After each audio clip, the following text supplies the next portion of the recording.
கடவுள் அருள் டிவி நேயர்களுக்கு astro KS ஐயங்காரின் பணிவான நமஸ்காரங்கள். மாத பலன் குரோதி வருஷம் தை மாதத்தினுடைய பலன்களை பார்க்கலாம். முதல்ல இந்த குரோதி வருஷம் தை மாதம் அப்படின்றது 14/1/2025 12/2/2025 வரலும் உண்டான காலகட்டத்தை குரோதி வருஷம் தை மாதம்னு சொல்கிறோம். இந்த மாதத்தினுடைய கோல்சாரம் அப்படின்னு பார்த்தாலேயானால் ரிஷபத்தில் குரு வக்கரத்திலையும், கடகத்தில் செவ்வாய் வக்கரத்திலையும், கன்னியில் கேது, தனுசுவில் புதன், மகரத்தில் சூரியன், கும்பத்தில் சனி சுக்கிரன், மீனத்தில் ராகு.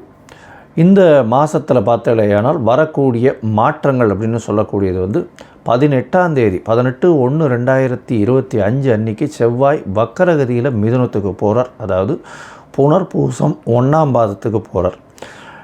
அதற்கு பிறகு பார்த்தாலேயானால் 19ஆம் தேதி அன்றைக்கி மகரத்தில் புதன், அதாவது 19ஆம் தேதி மாதம் பிறந்து ஒரு 4-5 நாள்லேயே புதனும் சூரியனோடு சேர்ந்து இருக்கக்கூடிய காலகட்டம். அதற்கு பிறகு இந்த மாதத்தில் 28/1/2025 சுக்கிரன் கும்பத்திலிருந்து மீனத்தில் போய் உச்சமாறார், ராகுவோட சேர்க்கை. அதற்கு பிறகு இந்த மாதத்தில் 5/2/2025 அன்னைக்கு புதன் கும்பத்திற்கு சனியோடு சேர போகிறார். இது இந்த மாதத்தினுடைய கோல்சார மாற்றங்கள், இந்த மாதத்தினுடைய மாத கிரகங்களினுடைய மாற்றங்கள். இந்த மாதம் பிறக்கிறது அப்படின்னு பார்த்தோம்னா மகர மாதம், அதாவது 14ஆம் தேதி மதியம் 2:55 தான் மாதம் பிறக்கிறது. அதனால் உத்தராயணம் புண்ணிய காலம் அப்படின்னு ஆரம்பிக்கிறதே உத்தராயணத்துக்கு மகர மாதத்துக்கு சூரியன் போகிறதே மத்தியானம் 2:30 மணிக்கு மேலே தான்.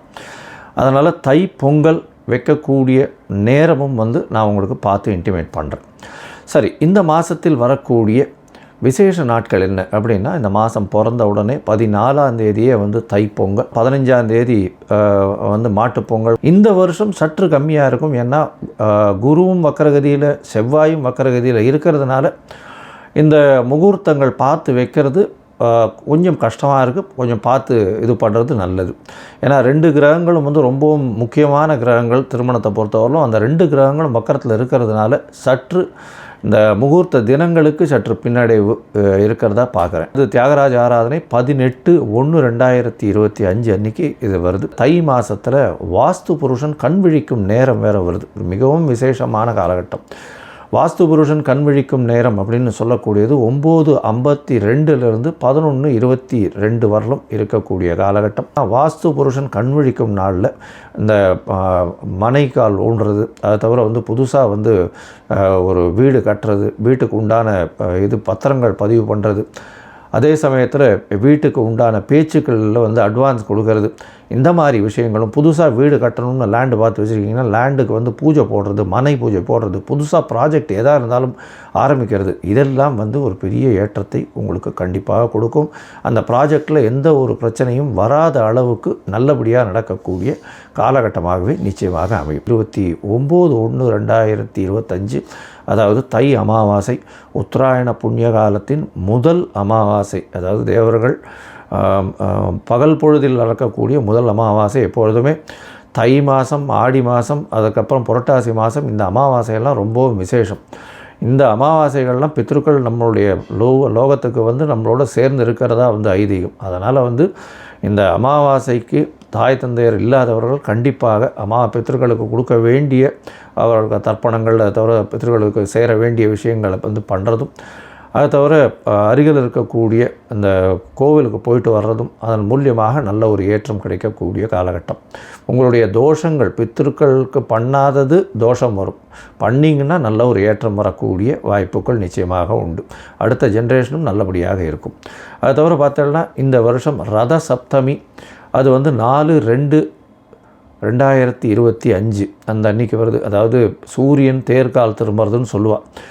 அந்த ரத சப்தமம் வந்துருத்தோம்னா அதுக்கப்புறம் உங்களுக்கு ஃபுல் அண்ட் ஃபுல் வெயில் அதிகமாகிட்டே போக ஆரம்பிச்சிடும். இனிமேல் வரக்கூடிய காலங்கள் எல்லாமே வெளிச்சம் ரொம்ப அதிகமாக இருக்கும். லாங் டேஸ் வரக்கூடிய வாய்ப்புகள், அதாவது டே டைம் வரக்கூடிய வாய்ப்புகள் மிகவும் அதிகமாக இருக்கும். இந்த மாதத்தில் மிக மிக மிக மிக முக்கியமான நாள், ஒரு பெரிய விசேஷமான நாள் அப்படின்னு சொல்லக்கூடியது பார்த்தாலேயானால் தைப்பூசம். தைப்பூசம் அப்படின்னு சொல்கிறது 11ஆம் தேதி வருது. 11/2/2025 அன்றைக்கி வருது. அதாவது 29 தை மாதத்தில் வருதுன்னு வச்சுக்கோங்களேன், கடைசி நாளுக்கு வருது.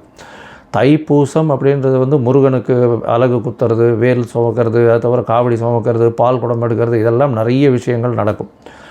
ஆனால் தைப்பூசம்னு ஞாபகம் வந்ததுனாலே அதுக்கு முதல்ல ஞாபகம் வர்றது வள்ளலாரனுடைய ஒரு பெரிய விசேஷம். தனிப்பெரும் ஜோதி, அதாவது அருட்பெரும் ஜோதி தனிப்பெரும் கருணைன்னு சொல்லக்கூடியது. அதாவது அணையாத விளக்கு எப்பொழுதுமே வந்து இன்று வரலும் சாப்பாடு தானமாக கொடுக்கக்கூடிய ஒரு பெரிய இடம் இந்த வடலூரில் இருக்குது. ரொம்ப பெரிய விசேஷம். இன்னி வரலும் அவர் ஏற்றிய விளக்கு இன்னி வரலும் வந்து சாப்பாடு வந்து கொடுத்துட்ருக்காங்க. மிகப்பெரிய அதாவது தர்மம் செய்யக்கூடிய விஷயமாக அது சொல்லப்படுறது. ஏன்னா சாப்பாடு கொடுக்கறதுன்றது அன்னதானம் இருக்கிறதுலே ரொம்பவும் விசேஷம்.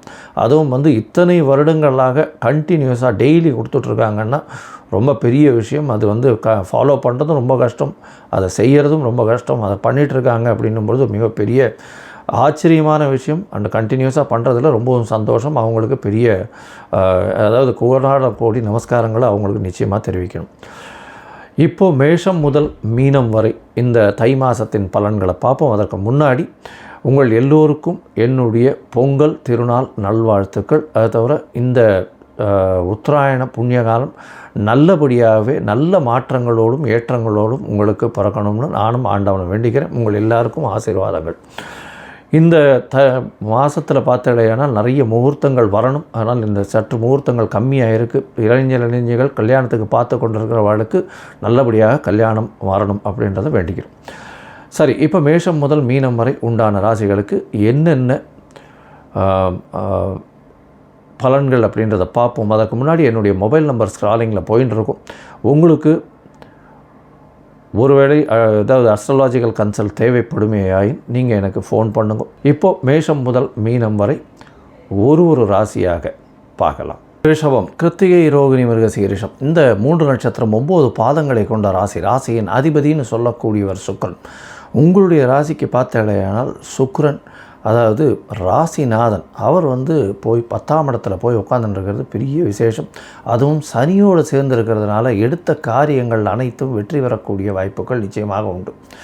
இந்த மாதம் வந்து ரொம்ப பெரிய ஏற்றத்தோடு இருக்கக்கூடிய காலகட்டமாக இருக்கும். ஏன்னா 9ஆம் இடத்துல உங்களுக்கு வந்து சூரியனும் பெரிய ஏற்றத்தை கொடுக்க போகிறார். ஏன்னா 9ஆம் இடத்தில் சூரியன் இருக்கிறது நல்ல ஒரு ஏற்றம். இந்த மாதத்தில் உங்களுடைய ராசியிலேயே குரு வக்கரகதியில் இருக்கார். அதாவது கல்யாணத்துக்கு பார்த்துட்டு இருக்கவாளுக்கு சிறு சிறு தடைகள் வந்து அதற்கு பிறகு அந்த தடைகள் நீங்கி திருமணம் ஆகக்கூடிய வாய்ப்புகள் நிச்சயமாக இருக்கும். குழந்தை பிராப்திக்கு பார்த்து கொண்டிருப்பவர்களுக்கு சற்று தாமதம் வரக்கூடிய வாய்ப்புகள் நிச்சயமாக உண்டு. உங்களுடைய ராசிக்கு பார்த்தாலேயானால் 3ஆம் இடத்தில் செவ்வாய் வக்கரகதியில் நீச்சம் பெற்றிருக்கிறதுனால உச்சம் பெற்றதற்கு சமம். உங்களுடைய ராசிக்கு சப்தமாதிபதியும் 12ஆம் அதிபதியும் அவர் தான்.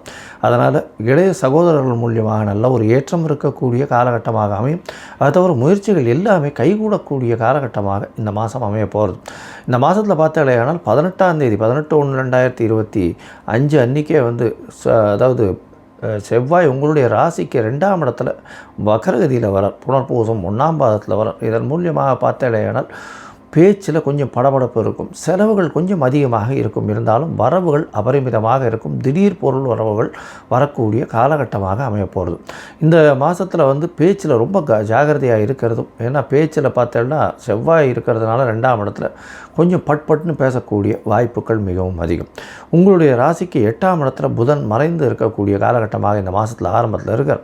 ஆனாலும் 19ஆம் தேதி 19/1 அன்றைக்கே வந்து உங்களுடைய ராசிக்கு 9ஆம் இடத்துல சூரியனோடு சேர்ந்து போய் சேர்றதுனால நல்ல ஒரு ஏற்றம் இருக்கும். படிக்கக்கூடிய மாணவியர்கள் வெளிநாடு போய் படிக்கணும்னு நினச்சிட்டு இருந்தாங்கன்னா கண்டிப்பாக அது நிச்சயமாக நிறைவேறக்கூடிய வாய்ப்புகள் நிச்சயமாக உண்டு. இதை தவிர பார்த்தேனால் 6ஆம் இடத்தில் இருக்கக்கூடிய அதாவது 5ஆம் இடத்தில் இருக்கக்கூடிய கேது பகவான் மூலியமாக சிறு சிறு தொல்லைகள், அதாவது கர்ப்பிணி பெண்களுக்கு தொல்லைகள் வரக்கூடும். ஏன்னா குருவும் வக்கரகதியில் இருக்கார். 5ஆம் இடத்துல கேது வேறு இருக்கார். 8ஆம் இடத்துல புதன் இந்த மாதத்தில் ஆரம்பிக்கிறார். அதனால் ப்ரெக்னெண்ட்டாக இருக்கிற விமன்ஸ், அதாவது கர்ப்பிணி பெண்களுக்கு இது நல்ல ஏற்றமான விஷயமாக இருக்காது. இந்த காலகட்டத்தில் ரொம்ப பொறுமையாக இருக்கிறதும் டாக்டர்கள் அறிவுரைப்படி இருக்கிறதும் ரொம்பவும் நல்லது. உங்களுடைய ராசிக்கு பார்த்தீங்களேயானால் 9ஆம் இடத்துல இருக்கக்கூடிய சூரியன் நல்ல ஒரு ஏற்றத்தை கொடுப்பார். அவர் 4ஆம் அதிபதி இன்னொரு திரிகோணத்தில் போய் உட்காந்துருக்கார். இதன் மூலியமாக நல்ல ஒரு ஏற்றம் கிடைக்கக்கூடிய காலகட்டமாக அமைய போகிறது. இதனால் பார்த்தீங்களேயானால் உங்களுடைய வெளிநாடு பயணம் சென்று படிக்கக்கூடிய வாய்ப்புகள் நிச்சயமாக இருக்கும். உங்களுடைய தந்தையின் மூலியமாக நல்ல ஒரு ஏற்றம் கிடைக்கக்கூடிய காலகட்டமாக அமைய போகிறது.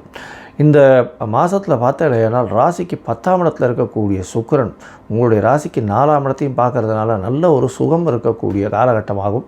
உங்களுடைய தொழிலில் அபிவிருத்தி ஏற்படக்கூடிய வாய்ப்புகளும், அதை தவிர படிக்கக்கூடிய மாணவர்களுக்கு பெரிய ஏற்றம் கிடைக்கக்கூடிய காலகட்டமாகவும் அமையப்போகிறது. இந்த சுக்கிரன், அதாவது ரிஷப ராசிக்காரர்களுக்கு 11ஆம் இடத்துல இருக்கக்கூடிய ராகு பெரிய ஏற்றத்தை கொடுக்க போகிறார். வெளிநாடு சுற்றுப்பயணம் போகக்கூடிய, வெளிநாடு வேலை மூலியமாக போகக்கூடிய பாக்கியத்தை கொடுப்பார். 28/1/2025 மேலே சுக்கிரனும் உங்களுடைய ராசிக்கு 11ஆம் இடத்துல போகிறார். 11 ராசி பரிவர்த்தனை, குருவும் சுக்கிரனும் பரிவர்த்தனை அடையிறது பெரிய விசேஷம். இதன் மூலியமாக திடீர் பொருளாதார ஏற்றம் 28/1/2025 மேலே வரக்கூடிய வாய்ப்புகள் நிச்சயமாக உண்டு. அது தவிர பார்த்தீங்கன்னா வெளிநாட்டு போயிட்டு வரக்கூடிய பாக்கியம், மூத்த சகோதர சகோதரிகள் மூலியமாக நல்ல ஒரு ஏற்றமும் கிடைக்கக்கூடிய வாய்ப்புகள் நிச்சயமாக இருக்கும். அதுவும் இந்த ரிஷபராசிக்காரர்கள் கலைத்துறையில் இருக்கிறவங்க, சின்ன திரை பெரிய திரை இந்த மாதிரியான விஷயங்களில் பாட்டு, இந்த மாதிரியான பாட்டு பாடுறவங்க, அதை தவிர நூல் ஆடைகள் பின்னுபவர்கள், வெள்ளை நிற ஆடைகள், பால் பதனிடும் தொழில்களில் இருக்கிறவங்க, மின்சார பல்பு அந்த மாதிரியான வியாபாரங்கள் பண்ணுறவாளுகள்லாம் பெரிய ஏற்றம் கிடைக்கக்கூடிய காலகட்டமாக இருக்குது. இந்த மாதத்தில் சில நாட்கள் முயற்சிகளை தள்ளி வைக்கிறது நல்லதுன்னு சொல்கிறோம். இந்த சில நாட்கள் அப்படின்றது சந்திராஷ்டமம்னு சொல்கிறோம். உங்களுடைய ராசிக்கு 8ஆம் இடத்துல சந்திர பகவான் வரும்போது சந்திராஷ்டம காலம்னு சொல்கிறோம். இந்த காலகட்டத்தில் புதிய முயற்சி வேண்டாம், வெளியூர் வெளிமாநில பிரயாணம் வேண்டாம்னு சொல்கிறோம். ஒரு வேளை பண்ண வேண்டி இருந்ததே ஆனால் சந்திரனுக்கு உண்டான எளிய பரிகாரத்தை பண்ணிவிட்டு பண்ணுங்கோ. அதாவது அருகில் இருக்கக்கூடிய கோவிலில் பச்சரிசி இல்லைன்னா நெல் தானமாக கொடுத்துட்டு உங்களுடைய இது பண்ணுறது நல்லது. ஏன்னா சந்திராஷ்டமத்தின் தாக்கம் நிச்சயமாக குறையும். இந்த மாதத்தில் பார்த்தேனால் 26ஆம் தேதியிலிருந்து 28ஆம் தேதி வரலும், 28/1/2025 வரலும் சந்திராஷ்டம காலம் இருக்குது. அதனால் இந்த காலகட்டத்தில் புதுசாக முயற்சிகள் வேண்டாம். இந்த மாதத்தில் பார்த்தோம்னா மொத்தமாக பார்க்கும்பொழுது இந்த மாதத்தில் ரிஷபராசிக்காரர்களுக்கு உடல்நிலையில் ஏற்றம் இருக்கும். 28/1/2025 மேலே திடீர் யோகங்கள் வரக்கூடிய வாய்ப்புகள் உண்டு. கலைத்துறையில் புதிய கான்ட்ராக்டுகள் சைன் ஆகக்கூடிய வாய்ப்புகள் நிச்சயமாக இருக்கும். அதை தவிர நீங்கள் நினைத்த காரியங்கள் அனைத்தும் வெற்றி பெறக்கூடிய வாய்ப்புகள் உண்டு. உங்களுடைய அபிலாஷைகள் எல்லாமே வெற்றி பெறக்கூடிய வாய்ப்புகள் உண்டு. மூத்த சகோதர சகோதரிகள் மூலியமாக ஏற்றமான செய்தி வரக்கூடிய வாய்ப்புகள் நிச்சயமாக இருக்கும். தொழிலில் பெரிய அபிவிருத்தி இருக்கக்கூடிய காலகட்டமாக அமைய போகிறது. உங்களுடைய அதாவது கர்ப்பிணி பெண்கள் உடல் நலத்தை கொஞ்சம் ஜாகிரதையாக பார்த்துக்கிறது நல்லது. படிக்கக்கூடிய மாணவ மாணவியர்கள் வெளிநாடு போய் படிக்கக்கூடிய பாக்கியம் நிச்சயமாக கிடைக்க போகிறது. உங்களுடைய ராசிக்கு தாயின் உடல்நிலையில் சற்று கவனம் தேவை. தந்தையின் உடல்நிலை ஏற்றமாக இருக்கக்கூடிய காலகட்டமாகவும் இருக்கும். பேச்சில் மிகவும் கவனமாக இருக்கிறது இந்த ரிஷபராசிக்காரர்களுக்கு நல்லது. மொத்தமாக பார்த்தலையானால் ரிஷபராசிக்காரர்களுக்கு நல்ல ஒரு ஏற்றமான காலமாக இருக்கும். இருந்தாலும் பேச்சில் ரொம்ப கவனமாக இருக்கிறது நல்லது. நீங்கள் அருகில் இருக்கக்கூடிய லக்ஷ்மி நரசிம்ம பெருமாளை வழிபட்டுட்டு அவருக்கு ஒரு மல்லிகைப்பூ மாலை போட்டுட்டு வர்றது ஒரு பெரிய ஏற்றத்தையும் மாற்றத்தையும் உங்கள் வாழ்வில் நிச்சயமாக கொடுக்கும். கடவுள் அருள் டிவியை பார்த்தமைக்கு நன்றிகள். மேலும் இது போன்ற தகவல்களை தெரிந்து கொள்ள கடவுள் அருள் டிவியை சப்ஸ்கிரைப் செய்யுங்கள். மறக்காமல் பெல் ஐக்கானை கிளிக் செய்யுங்கள்.